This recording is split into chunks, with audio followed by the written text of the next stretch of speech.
చంద్రబాబు నాయుడు గారి మీద పెట్టినటువంటి కేసులు 1 by 1 ఇది జగన్ హయాంలో పెట్టిన కేసుల్ని 1 by 1 ఆ సంబంధిత ఏసీబీ ద్వారా, సిఐడి ద్వారా, సిట్ ద్వారా లేదా ఆ రోజుల్లో ఎవరి పేరుతో అయితే కంప్లైంట్ చేశారో వాళ్ళ పేరుతోనే విత్డ్రా చేయడం అనేది జరుగుతోంది.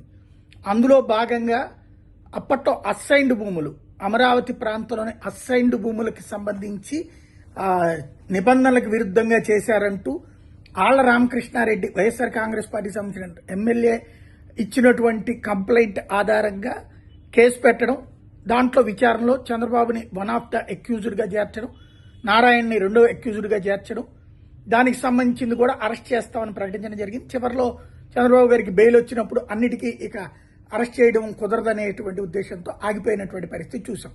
అన్నిటి మీద పీటీ వారెంట్తో ఆపడానికి చూశారు కానీ అవ్వలేదు. ఎందుకంటే అనారోగ్య కారణంగా ఆయన శ్వాస తీసుకోవడానికి కూడా కంపల్సరీ పక్కన అంబులెన్స్ ఉండాల్సిన పరిస్థితిలో ఉన్నారు కాబట్టి అని ఆయనకి బెయిల్ ఇచ్చేశారు. ఆ తర్వాత రెగ్యులర్ బెయిల్ కింద కన్వర్ట్ చేయడంతో సాధ్యం కాలేదు. దాంతో బయటకు వచ్చేశారు. ఇప్పుడు చంద్రబాబు గారికి సంబంధించిన కేసులన్నీ బాబు గారు ముఖ్యమంత్రి అయ్యాక అన్ని 1 by 1 విత్డ్రా చేస్తూ ఉన్నారు.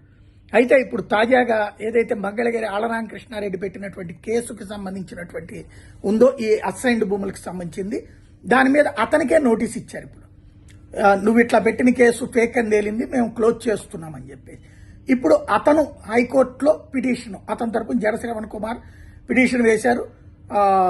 దాని మీద నా వాదనలు వినాల్సిందే, ఆ కేసు విత్డ్రా చేయడానికి వీల్లేదు అన్నటువంటి కోణంలో ఆధారాలన్నీ ఉన్నా, ఎన్నో ఆధారాలు సేకరించినా కూడా ఏమీ లేదని క్లోజ్ చేయడం ఏంటన్నటువంటి వాదనలు వినిపిస్తున్నారు.